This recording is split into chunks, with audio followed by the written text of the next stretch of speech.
The horizon was not a promise, but a sentence.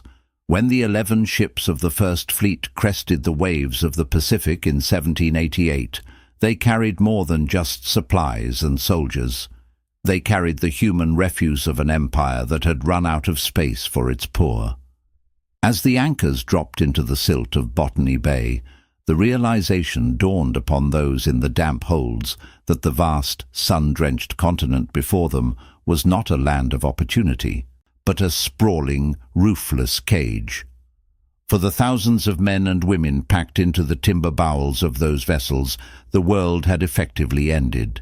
They were the discarded, the unwanted and the forgotten, cast out to the edge of the known world.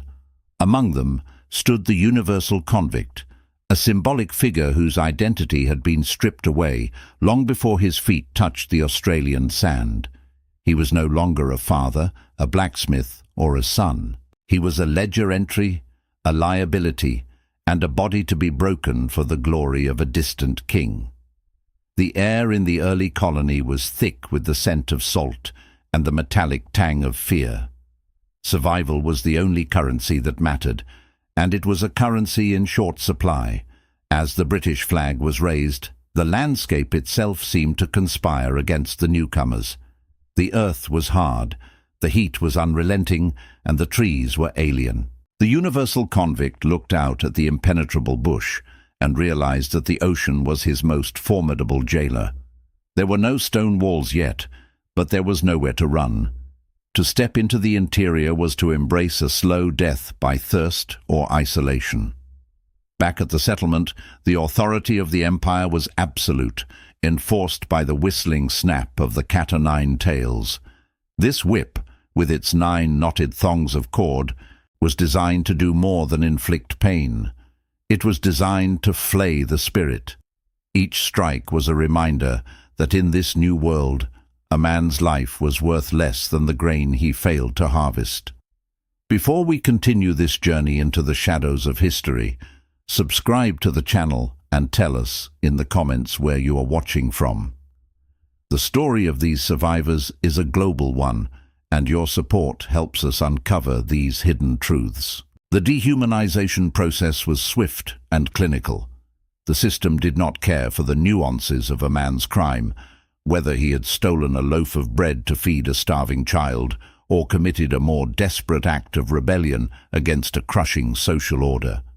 In the eyes of the overseers, they were all the same, a collective mass of criminality to be tamed through grueling labor and systematic starvation.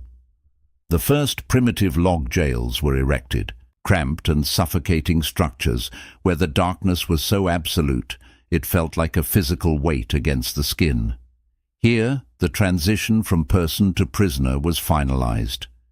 Names were discarded in favor of numbers, and the sound of iron chains clinking against bone became the primary rhythm of daily life. The heartbreak of exile was a constant, gnawing ache that no amount of physical labor could dull. For many, the realization that they would never again see the green hills of home or hear the voices of their families was a punishment far worse than the lash. They were the living dead, cast out to the ends of the earth to build a nation out of the wreckage of their own suffering. The colony was a machine, and the convicts were its fuel. Every road carved through the rock, and every building raised from the dust was paid for in blood and sweat. There was no mercy for the weak, and for the strong there was only more work. Yet, as brutal as these early years were, they were merely the prologue to a much darker chapter of the Australian story. Rumours began to circulate among the chain gangs of a place further south, a jagged peninsula where the wind howled like a wounded beast, and the very air felt heavy with an ancient, lingering despair. It was a place where the architecture of the prison was designed to mimic the architecture of hell itself, a laboratory of human misery. Even the most hardened criminals, men who had survived the worst the Sydney settlement could throw at them, spoke of it in hushed, trembling tones. They spoke of a destination from which no spirit ever truly returned intact. They spoke of Port Arthur. Port Arthur was not merely a destination, it was a finality. As the universal convict was moved further south, the air grew colder and the landscape more unforgiving, eventually tapering into the Tasman Peninsula. This was a natural fortress, a protrusion of land connected to the rest of Tasmania by a strip of sand barely 30 meters wide. This narrow passage, known as Eaglehawk Neck, was the only gate to freedom, but it was a gate guarded by a nightmare. The authorities established what was known as the dog line, a row of ferocious, half-starved hounds chained at intervals across the sand, their frantic barking and snapping jaws creating a wall of sound that no man could hope to pass. The surrounding waters, freezing and shark-infested, finished what the dogs began. Nature had provided the walls, and the British Empire had provided the locks. However, the true horror of Port Arthur lay not in its geography, but in its evolving philosophy of punishment. By the mid-19th century, the system began to turn away from the visible brutality of the whip and toward a more clinical, psychological form of control. This transition gave birth to the separate prison, an 1840s experiment designed to reform the criminal through absolute isolation and forced reflection. Here, the universal convict was no longer a body to be beaten. He was a mind to be dissected.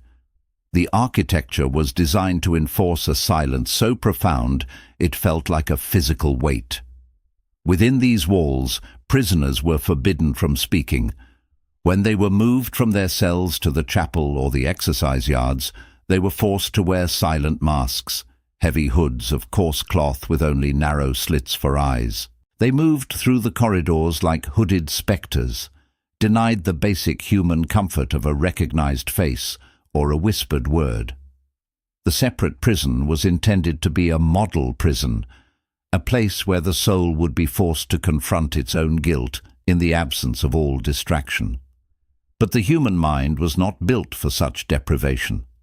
The masked inmate, a figure lost within this sea of silence, spent his days in a cell measuring only a few paces across. The only sound was the rhythmic, relentless ticking of a clock in the hallway, a sound that eventually transformed from a measurement of time into a hammer blow against his sanity. In the darkness of his cell, he began to use a small, jagged piece of flint he had secreted away to scratch frantic, microscopic messages into the cold stone of the wall. These were not words of repentance, but desperate affirmations of his own existence, scratches that served as the only proof that he was still a man and not a shadow. Each mark was a silent scream against a system that sought to erase his very essence. As the weeks turned into months, the experiment's true nature became clear. The moral correction promised by the architects of the separate prison was a fallacy. Instead of healing the soul, the architecture of silence was systematically breaking the mind. Men who entered the facility as hardened criminals often left as hollowed-out shells, their spirits crushed by the weight of their own thoughts. The prison's asylum, built nearby, began to fill with those who had been driven to madness by the vacuum of the separate prison. It was a factory of insanity, where the silence was eventually broken only by the laughter of the broken or the quiet prayers of the dying. For many, the mental scars were deeper and more permanent than any left by the lash of the First Fleet. For those who did not survive the rigors of Port Arthur, there was one final journey across the water. Just offshore lay the Isle of the Dead, a tiny wind-swept island that served as the final resting place for the colony's unwanted. Here the hierarchy of the empire was maintained even in death. While the officers and their families were buried with ornate headstones and grand inscriptions, the convicts were lowered into unmarked graves, their bodies stacked in the earth without a name or a memory. Thousands were interred in the island's rocky soil, their identities finally and completely extinguished by the system that had brought them there. The universal convict, looking out from the shore at the grey mound of the island, realized that the model prison was never about redemption. It was a machine designed to grind human beings into dust, leaving behind only silent stone and forgotten names. The Tasman Peninsula had become a laboratory of despair, where the British Empire proved that the mind could be a far more effective cage than any iron bar. The shadow of the British penal system did not fall only upon the men in their chains. It stretched just as darkly over the women who were cast out from society. For the female convicts, the journey to the bottom of the world carried a unique burden of shame. While a man might be seen as a rogue or a threat, a woman was branded as fallen, a moral contagion to be isolated and scrubbed clean. This psychological warfare found its most brutal expression in the damp, sunless hollows of the Cascades Female Factory in Hobart. Here, the universal convict wore a skirt of coarse wool and a heart hardened by the betrayal of a world that had no place for her. The factory was not a place of industry, but a crucible of forced repentance, where the air was thick with the smell of wet laundry and the stench of stagnant water from the nearby mountain creek. The first act of the system was to strip away the last remnants of their former lives. Upon arrival, these women were subjected to the humiliating ritual of hair shaving.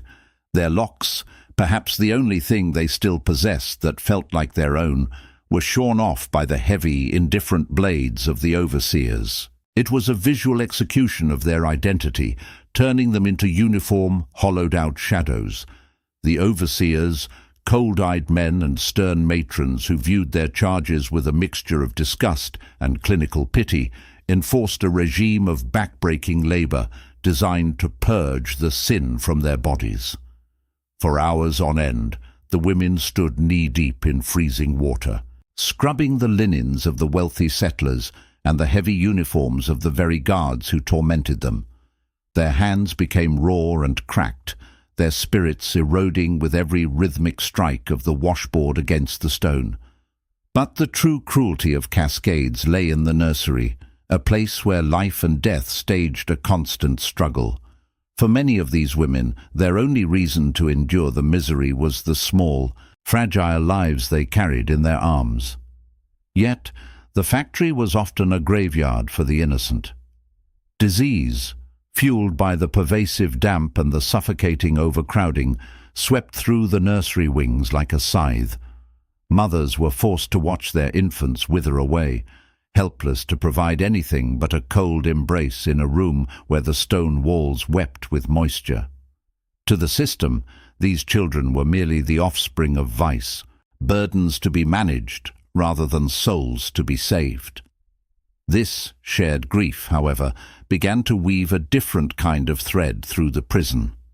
In the quiet hours of the night, when the guards retreated to their warm quarters, a secret sisterhood began to form. It was a silent language of shared bread, whispered prayers, and the holding of hands in the dark, a quiet defiance born of mutual loss and the common enemy of the state. As the years progressed and the penal system evolved, the demand for more rigorous punishment led to the expansion of facilities like Wentworth Jail. Here the cruelty shifted from the domestic drudgery of the washhouse to the physical agony of the black holes. These were solitary confinement cells carved into the very earth, where light was a luxury and the air was thin, stale, and smelled of despair. A woman could be cast into this total darkness for the smallest infraction, a whispered word during the silent labor, a defiant look at an overseer, or the refusal to bow her head in the presence of her betters. In the absolute blackness of the hole, time ceased to have any meaning. The only reality was the cold stone against the skin and the thundering sound of one's own heartbeat. It was a sensory deprivation as profound as anything found at Port Arthur, designed to break the rebellious spirit that the overseers feared most. Yet, the more the system tried to crush them, the more the women found ways to resist. In the shadows of the dormitory, they shared stories of the lives they had left behind and the futures they still hoped to reclaim. They used their hairpins or sharp stones to scratch names and dates into the wood of their bunks, a quiet insurrection against the numbers they had been assigned. This was a war of attrition, fought with patience and the stubborn refusal to be forgotten by history.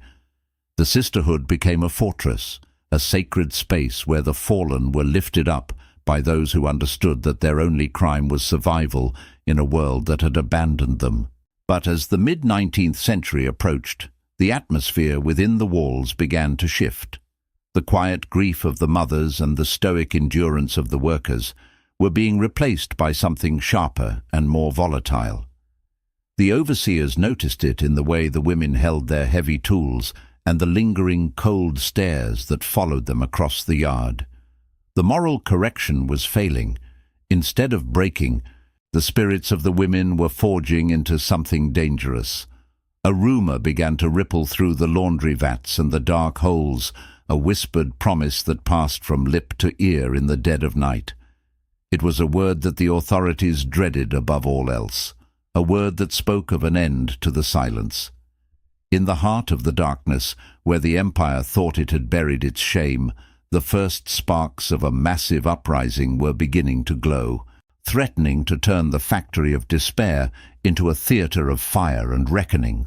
As the 19th century bled into the 20th, the machinery of Australian incarceration did not vanish. It merely shed its colonial skin to reveal a more modern, yet equally jagged face. The focus of this institutionalized misery shifted to the humid, subtropical intensity of Brisbane, where Boggo Road jail stood as a grim monolith of red brick and barbed wire. For the universal convict, the setting had changed from the damp cliffs of Tasmania to the sweltering, airless corridors of Queensland, but the fundamental struggle for dignity remained an uphill battle against a system that seemed to feed on human spirit. By the mid-1900s, Boggo Road had earned its reputation as the black hole of Queensland, a place where the Victorian-era slop bucket system survived well into the age of television and nuclear power. The daily life of an inmate was a relentless grind of overcrowding and institutionalized filth. In the cramped, unventilated cells, the stench of human waste was a permanent resident, clinging to the clothes and skin of every man. 3 men would often be packed into a space designed for one, their tempers fraying under the relentless Queensland sun that turned the red brick walls into ovens. It was in this pressure cooker of human despair that the legendary figure of Slim Halliday emerged. Known as the escapologist, Halliday became a folk hero within the prison walls and a recurring nightmare for the authorities. He was a man who looked at the towering walls and the heavily armed guards not as insurmountable obstacles, but as puzzles to be solved. His escapes, scaling walls that were thought unscalable and slipping through the tightest security nets, provided a glimmer of hope to the thousands of anonymous men who felt the system had finally erased their names.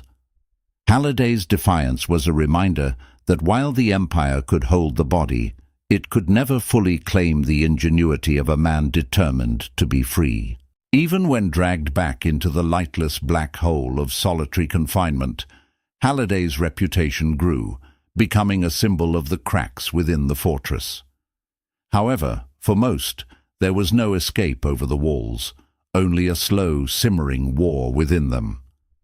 By the late 1980s, the tension at Boggo Road reached its boiling point. The inmates, tired of being treated like cattle in a facility that had been condemned by international human rights groups for decades, decided that if their voices wouldn't be heard from behind the bars, they would be heard from above them. In a series of dramatic hunger strikes and rooftop protests, prisoners climbed onto the peaks of the prison buildings, their figures silhouetted against the Brisbane skyline for all the world to see. They held up hand-painted signs and shouted their grievances to the cameras of the national media, turning their private hell into a public scandal. This was a new kind of battlefield, where the currency was no longer just the physical violence of the circle, the central hub of the prison where guards and inmates often clashed in brutal displays of power, but the power of public perception and the refusal to eat until justice was served. The circle was the beating heart of Boggo Road's internal war, a place where the atmosphere was thick with the threat of sudden visceral violence. In this arena, the guards and the prisoners lived in a state of mutual guarded hostility, where a single wrong movement or a perceived slight could ignite a riot. The slop bucket protests of the 1980s were more than just a demand for modern plumbing. They were a demand for the recognition of their humanity in a world that preferred them forgotten. The government, unable to ignore the mounting pressure and the international embarrassment of such antiquated conditions, finally announced that the gates of Boggo Road would be closed forever. But the spirit of defiance that had been forged in the black hole was not going to go quietly into the night. As the final days of the prison's operation approached, a heavy, expectant silence fell over the wings. The inmates knew that the end of Boggo Road was near, but they were determined to leave a mark that would never be erased from the history books. On a final sweltering afternoon, as the process of transferring the last prisoners began, the simmering resentment finally exploded into one last act of chaos. A spark was struck, not just in the minds of the men, but in the very fabric of the building itself. Smoke began to curl from the cell blocks, thick and black, rising to meet the harsh Queensland sun. The final act of the universal convict at Boggo Road was not a plea for mercy, but a roar of rebellion. As the facility was engulfed in flames, the fire served as a cleansing, destructive ritual, ensuring that while the walls might still stand as a museum, the memory of the suffering within them would forever be scorched into the history of the nation, leaving the site in ruins before the last guard turned the key. While the fires of Boggo Road signalled the end of one era, another shadow was deepening in the south. In the heart of Melbourne, the monolithic bluestone walls of Pentridge prison stood as a silent, imposing warning to all who walked city streets. To the universal convict of the 20th century, Pentridge was a sprawling labyrinth of misery, culminating in the terrifying reputation of H Division. Known as the Hell Division, this was the precise location where the penal system's promise of moral rehabilitation was finally discarded in favor of raw, unadulterated control. The air here was perpetually cold, clinging to the damp stone and carrying the faint echoes of screams that punctuated the darkest hours of night. In the claustrophobic confines of H Division, the atmosphere was thick with the residue of decades of institutional violence. Here, the universal convict was forced to evolve into a harder, more cynical creature just to survive the daily grind. It was a world governed by a brutal internal hierarchy and a rigid, unbreakable code of silence. To speak to a guard was to invite a death sentence. To show weakness was to become a prey. This culture of extreme volatility was personified by infamous figures like Mark "Chopper" Reed. Reed became a terrifying legend not through stealth, but through overt acts of brutality that turned the prison wings into his own personal battlefield. His presence highlighted the catastrophic failure of the system to mend broken men. In H Division, guards and inmates existed in perpetual warfare, where the only true currency was blood, and the ultimate prize was the right to breathe for one more day. The Hell Division functioned as a factory for cruelty, pushing human endurance to its absolute breaking point. Yet, among the tales of gang wars, one story stood as a somber anchor that changed the nation's conscience. By the mid-1960s, the atmosphere inside Pentridge reached a freezing point during the final days of Ronald Ryan. As the last man slated for execution in Australia, Ryan became the centerpiece of a national moral crisis. Outside, crowds of protesters gathered in the Melbourne mist, but inside, the silence was absolute.